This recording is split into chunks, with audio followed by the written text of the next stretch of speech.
আসসালামু আলাইকুম। এসএসসি 2025 শিক্ষার্থী সকলে কেমন আছো? আশা করি খুবই ভালো আছো। তো তোমাদের রেজাল্ট ইতিমধ্যে প্রকাশ হয়েছে। তোমরা অনেকেই জানতে চেয়েছো যে তোমাদের রেজাল্টটা মার্ক সহ কীভাবে দেখবে, যে তুমি বাংলাতে কত নাম্বার পেয়েছো, ইংলিশে কত নাম্বার পেয়েছো, জাস্ট তোমাদের মার্ক সহ তোমরা দেখতে পারবে। তো এটা কিভাবে দেখবে, তো সেটা নিয়ে অনেকেরই অনেক কমেন্ট করেছো। তো সেই ভিডিওটাই আজকে তোমাদের দেখিয়ে দেবো। তো শিক্ষার্থীরা, তোমরা যদি রেজাল্ট দেখতে চাও তাহলে তোমাদেরকে প্রথমে একটি ওয়েবসাইট বেছে নিতে হবে। তো আমি ওয়েবসাইট হিসাবে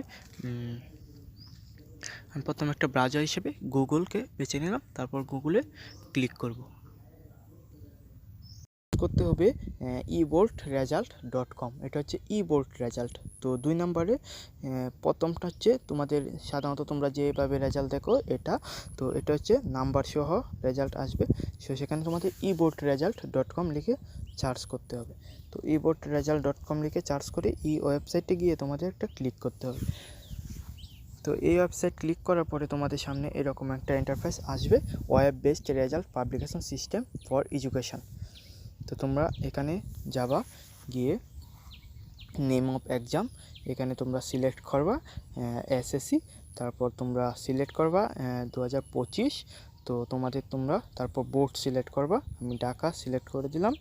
তারপর সিলেক্ট করবা ইন্ডিভিজুয়াল রেজাল্ট। তো এটা সিলেক্ট করার পর এসএসসি 2025 ঢাকা বোর্ড সিলেক্ট করে দিলাম, ইন্ডিভিজুয়াল রেজাল্ট। তারপর তোমরা দেখতে পাচ্ছ রোল নম্বর। তো রোল নম্বরের জায়গায় রোল নম্বর লিখে দিলাম। তো তারপর রেজিস্ট্রেশন।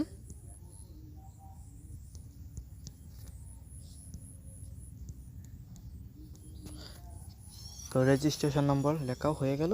তো তোমরা এখানে একটা সিকিউরিটি কোড দেখতে পাচ্ছ, 3328। তো এই সিকিউরিটি কোডটা তোমরা এখানে লিখে দিবা 3328। তারপর তোমরা ভিউ রেজাল্টে দিলেই তোমাদের রেজাল্ট দেখতে পারবা। তো ভিউ রেজাল্টে চাপ দেওয়ার পরে এরকম একটা ইন্টারফেস তোমরা দেখতে পারবে। এখানে তোমরা দেখতে পাচ্ছ কোন সাবজেক্টে কত নাম্বার পেয়েছে। তো বাংলা 142 মার্ক সহ তোমরা গ্রেডও দেখতে পারবা। তো এই ছিল আজকে ভিডিও। তোমাদের কেমন লাগলো অবশ্যই কমেন্ট করে জানাবে এবং সবাই চ্যানেলটা সাবস্ক্রাইব করে দিবা।